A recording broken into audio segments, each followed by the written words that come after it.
مہاراجہ چندر گپتا کا انتقال ہو گیا تھا۔ سب سے پہلے ان کی پتنی مہارانی نجو بائی نے چیخم دھاڑ مچائی تھی، اور اس میں کوئی رنگ آمیزی یا ڈرامہ نہیں تھا۔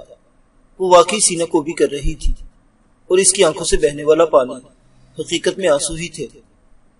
ایک عورت کے لیے بیوگی کا جو کرب اور سہاگ کی اجڑنے کا جو ملال ہوتا ہے، وہ اس کے غمزدہ چہرے سے صاف عیاں ہوتا تھا۔ غم کی الغار سے پہلے پہل تو نجو بائی پر اپنے شوہر کا مرا ہوا چہرہ دیکھ کر ایک عجیب سی دہشت سے طاری ہو گئی تھی۔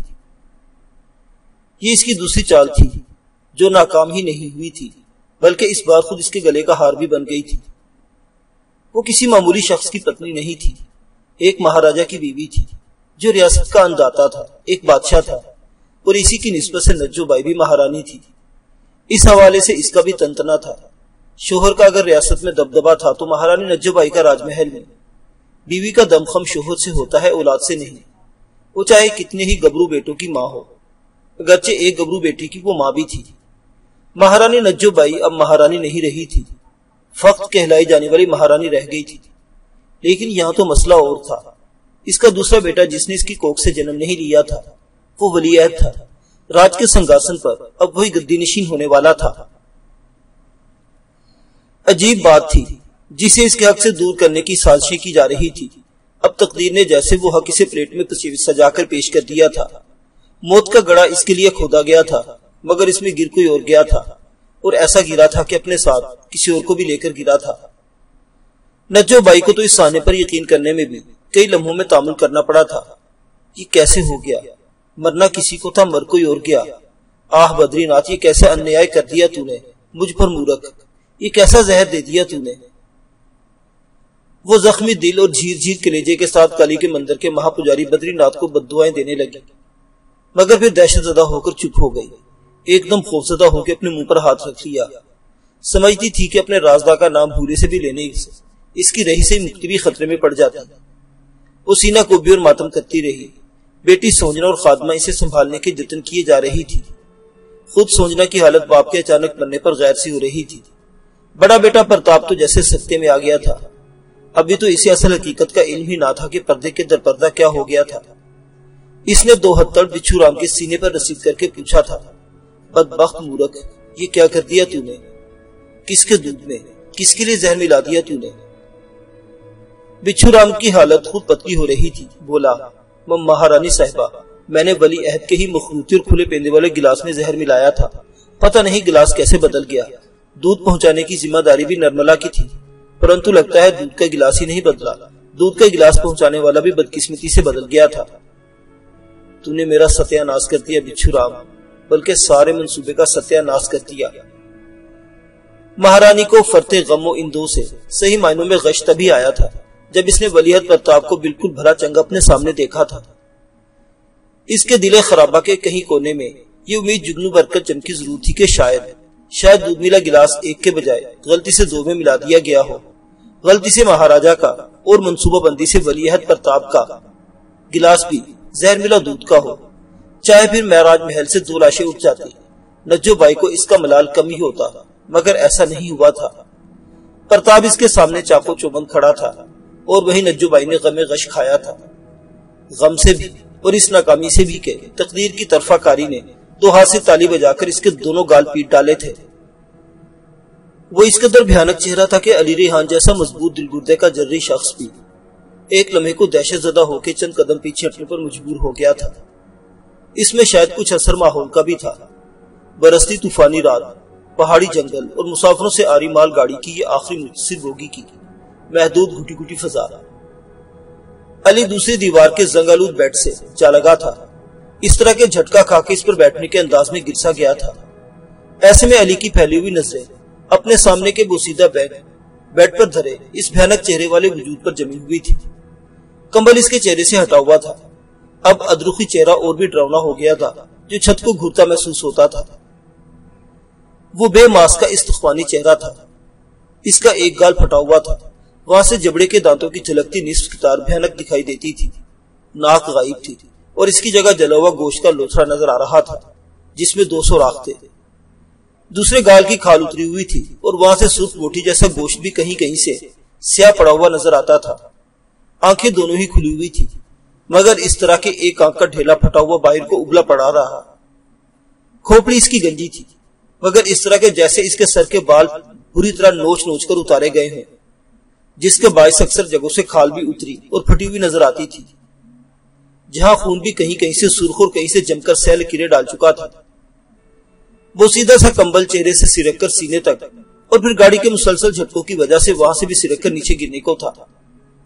اسی وقت اس نیم خستہ جان وجود میں جنبش پیدا ہوئی اور اس کا ایک ہاتھ، جس کا گوشت بھی زخم خوردہ ہی نظر آتا تھا اور ہڈیاں سی نظر آ رہی تھی، اوپر کو اٹھا، جیسے دیوار کا سہارا لینا چاہ رہا ہو اٹھنے کے لیے۔ یہ اس پر پڑا ہوا باقی ماندہ کمبل بھی سرک کر نیچے گر پڑا اور علی کی پھیلی ہوئی آنکھوں نے ایک مردہ نما انسان کو، جس کے لاغر و استخوانی نظر آتے زخم آلودہ وجود پر لباس بھی لیروں کی شکل میں جھول رہا تھا، اٹھ بیٹھا۔ دونوں آمنے سامنے بیڈ پر بیٹھے ایک دوسرے کو تکے جا رہے تھے۔ مال گاڑی ٹھکا ٹک کی آواز سے دوڑتی چلی جا رہی تھی۔ وسط میں رکھی کوئلوں والی انگیٹھی کی گرمائش اور اس کے سلگتے دھانے سے پھوٹتی تیز جہنمی سرخی سے گاڑی کی بو کا محدود ماحول عجیب منظر پیش کر رہا تھا۔ ایسے میں یہ بھیانک وجود اس کے سامنے تھا۔ وہ اپنی جگہ سے اٹھنے کی کوشش کرنے لگا مگر کامیاب نہ ہو سکا۔ اس کی ہڈیوں میں کوئی دم ہی نہ رہا تھا، اس سے تو شاید بیٹھا بھی نہیں جا رہا تھا۔ وہ پشت کے بل دوبارہ اسی طرح لیٹ گیا۔ تب علی نے حوصلہ پکڑا۔ وہ سمجھ گیا کہ اس میں ایسی کوئی خوفناک یا دہشتناک بات نہیں، البتہ اسراریت ضرور تھی۔ بھوت پریت پر تو ویسے ہی یقین نہیں رکھتا تھا، تاہم اس کے پس پردہ کیا اسرار تھا، یہ وہ جاننے کے لیے پورے حوصلے و ہمت کے ساتھ کمر بستہ ہو گیا تھا۔ اب اسے کچھ اندازہ ہو چلا تھا کہ اس کے سامنے کوئی ماورائے مخلوق نہیں ہے، بلکہ یہ خود زخم خوردہ ہے اور شاید مدد و دستگیری سے بھی کوسوں دور جا چکا ہے۔ تو کیوں نہ اس کا حال معلوم کیا جائے۔ کہ کون ہو تم؟ علی ریحان نے دل ہی دل میں آیت کریمہ کا ورد کرتے ہوئے اس سے مخاطب ہو کر کہا۔ ابھی تک علی ریحان یہ تخصیص نہیں کر پایا تھا کہ یہ کوئی مرد تھا یا عورت۔ اس بدنصیب انسان کا جسم اس قدر سوکھا سڑا اور زخم خوردہ تھا کہ صاف لگتا تھا کہ اس پر یا تو انسانی سوچ تشدد کیا گیا ہے یا یہ کسی کوڑ جیسی خطرناک بیماری میں مبتلا ہے۔ وہ کوئی بھی تھا، اس نے بولنے کی کوشش کی تھی مگر اس کا ساتھ نہ زبان دے رہی تھی اور نہ ہی کٹا پھٹا منہ۔ تب اس نے اپنے مدکوک کپ کپاتے ہاتھ کا اشارہ اپنی ٹانگوں کی طرف کیا۔ علی ریحان اب بغور اس کا جائزہ لے رہا تھا۔ وہ اس کی حالت زار کو دیکھ کر سمجھ چکا تھا کہ یہ جاں بلب شخص بولنے سے قاصر ہے، اس لیے اشاروں سے مقدور بھر کام لینے کی کوشش میں تھا، لہٰذا اس نے بھی اشارے کی سمت دیکھا مگر کچھ نہ سمجھ پایا۔ تب اسے اپنی جگہ سے اٹھ کر کھڑے ہونا پڑا کہ شاید اس کی ٹانگوں کی طرف کچھ بڑا نظر آ جائے، مگر ندارد اسے کوئی ایسی شے نظر نہ آئی۔ تم کیا کہنا چاہ رہے ہو؟ علی نے ذرا اس کے قریب آتے ہوئے اس پر تھوڑا سا جھک کر کہا۔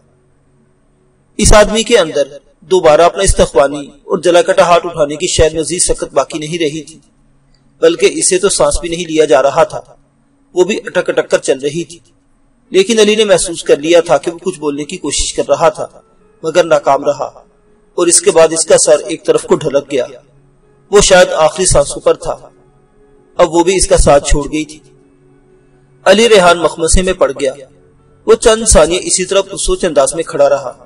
اس کی سمجھ میں نہیں آ رہا تھا کہ وہ کیا کرے۔ وہ خود اس وقت مخدوش صورتحال کا شکار تھا۔ وہ کچھ نہ سمجھتے ہوئے پلٹا اور دوبارہ اپنی جگہ پر جا بیٹھا۔ مال گاڑی اپنی مناسب رفتار سے دوڑی جا رہی تھی۔ باہر طوفان باد و بارہ کا شور اب ذرا تھمنے لگا تھا۔ علی ریحان نے دماغ پر زور دیا۔ اس کا مال گاڑی میں سوار ہونا، اس بدنصیب شخص کی آخری سانسوں کا اس کی موجودگی میں ختم ہونا، یہ سب خالی ذلت نہ تھا۔ وہ منطقی انداز میں یہ سب سوچتا جا رہا تھا۔ کیا یہ مشیتی عزدی تھا؟ کیا اس میں اللہ کے کسی حکم کا دخل تھا؟ کہ قدرت کی مسلط اس سے اور بھی کوئی کام لینا چاہتی تھی؟ ورنہ اس بدنصیب آدمی کی جیسی حالت تھی وہ اس قیامت سے پہلے مر بھی تو سکتا تھا۔ تب اس کے سوچتے ذہن میں ایک جھماکا ہوا۔ اس نے اپنے پیروں کی طرف اشارہ کیا تھا جو وہ سمجھ نہیں پایا تھا۔ اس نے بولنے یا شاید کچھ بتانے کی بھی کوشش کی تھی مگر اس کی حیت قضائی ہی کچھ ایسی تھی کہ وہ بولنے سے بھی تو کیا حرکت کرنے سے بھی قاصر رہا تھا۔ تبھی علی ایک بار بھی کچھ سوچ کر اپنی جگہ سے اٹھ کھڑا ہوا اور آگے بڑھا۔ وہ اس کی لاش کا بغور جائزہ لینے لگا۔ اس کے بعد اس کی نظریں اس کے نچلے وجود پر پڑی۔ لالٹن کی مدھم روشنی میں اسے اس کی چیتھڑوں میں لباس بھی پورا نظر نہیں آ رہا تھا۔ اس نے کچھ سوچ کر لالٹن اٹھائی اور اس کی لو تھوڑی اونچی کرنا چاہی تو روشنی میں کوئی فرق نہ پڑا، وہ اسی طرح مدھم اور پیلی یرقان زدہ سی رہی۔ اس کی بتی ختم ہو چکی تھی۔ اس نے لالٹن اٹھا کر لاش کے نچلے دھڑ کے قریب کی اور دوسرے ہاتھ سے اس کے پیٹ اور پوچھ اور ٹانگوں کو چھونے کی کوشش کرتا رہا، اور تبھی اچانک اس کا ہاتھ لاش کی ٹانگوں سے نیچے پنڈلیوں پر بندھے کسی ابھار پر پڑا۔ شلوار تھوڑی اونچی کی تو وہاں سے کوئی شے بندھی بھی نظر آ گئی۔ علی نے فوراً اس کی ڈوری کھینچی تو وہ شے نیچے گر پڑی۔ وہ چونکا مگر ٹھہرا نہیں۔ اس نے وہ شے فوراً ہی جھک کر اٹھا لی۔ دیکھا تو وہ رول کیا ہوا ایک خالزادہ سا کپڑا تھا۔ کھولنے پر اس پوسیدہ سا کاغذ کا ٹکڑا چپکا ہوا تھا، جس پر کچھ لکھا تھا۔ یہ ہندی اور اردو میں کچھ ایسا لکھا ہوا تھا، ٹیڑے میڑے حروف سے نظر آتا تھا، جیسے یہ سب کچھ جلدی جلدی لکھا گیا ہو، اور روشنائی بھی پھیکی پھیکی سی تھی۔ یہی نہیں، لکیروں کی مدد سے کوئی خاکہ بھی کھینچا گیا تھا، جیسے کسی لکیر کے اختتام میں گول دائرہ تھا تو کوئی لکیر دائیں جانب کو مڑ کر ختم ہوتی تھی، اور اس کے آخر میں چکور نشان۔ ایک جگہ بہتے آنسو جیسا چھوٹا سا خاکہ کھینچا گیا تھا، کہیں ہلالی چاند کی تصویر بنائی گئی تھی۔ غور سے دیکھنے پر پتا چلا کہ اسے کشتی ظاہر کیا گیا ہے، کیونکہ اس کے نیچے باریک سی لہراتی لکیریں کھینچ کر پانی دکھانے کی کوشش کی گئی تھی۔